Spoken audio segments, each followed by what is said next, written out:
We are such just proud citizens when we see the American Red Cross. It's been a part of our lives forever. When he said, as he was a lifeguard, to watch our daughter go into babysitting and then to be governor, the one thing I learned very quickly was how blessed I was to have the Red Cross right there with us.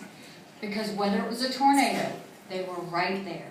When it was dealing with the Georgetown fires, they were right there. For those firefighters that were exhausted, that had been there for hours and hours, there were smiling faces with water and food and everything that the families needed, that the business owners needed, that the firefighters needed, and they brought a sense of peace to the community that was not aware of how to deal with this, was not sure where they were going to go from here, but the one constant piece was that.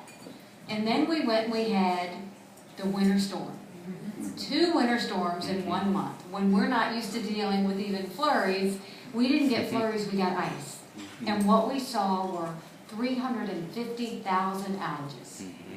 And in a time where we said, okay, we've got to hunker down, and we were very focused on getting people turned back on, and those that were sick and those that needed shelter, the Red Cross stepped in beautifully with 40 shelters and warming centers to come in and make sure that they took in our people that needed it. And when you look at 350,000 outages, the fact that we were able to get everybody back up for a week sounds great. But if you're that person that was 6 days or 7 days, or you were those communities, and it hit a lot of challenged communities that didn't have the resources that some of the cities had, it was such a blessing to have those smiling faces and those blankets and those shelters and that food, and for those children to know they had a safe place to go to.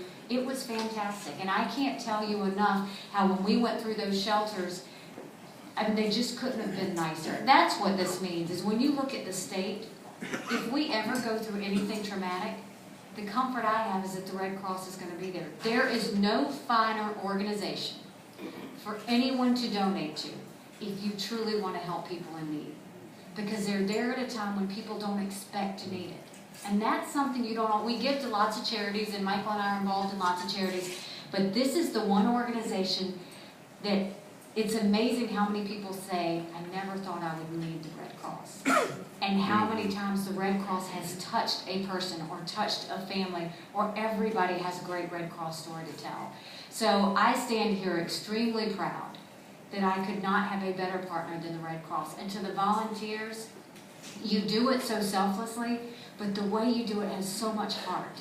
It really does. And I've seen it time and time again. And as much as I hope we don't have any more, storms or hurricanes or, fires or anything else that happens, what I am thankful for is if we're going to go through it, we're going to go through it together. And to have the Red Cross by my side is a huge comfort to me. So we are thrilled that you are here tonight. We're thrilled that you're taking time not only to honor the Red Cross, but to continue to donate to an organization that means so much to the state of South Carolina. And we hope that you will continue to be a friend of the Red Cross, because we both definitely are going to continue to be huge advocates for it, and we hope that you will as well. Thank you very much. God bless you.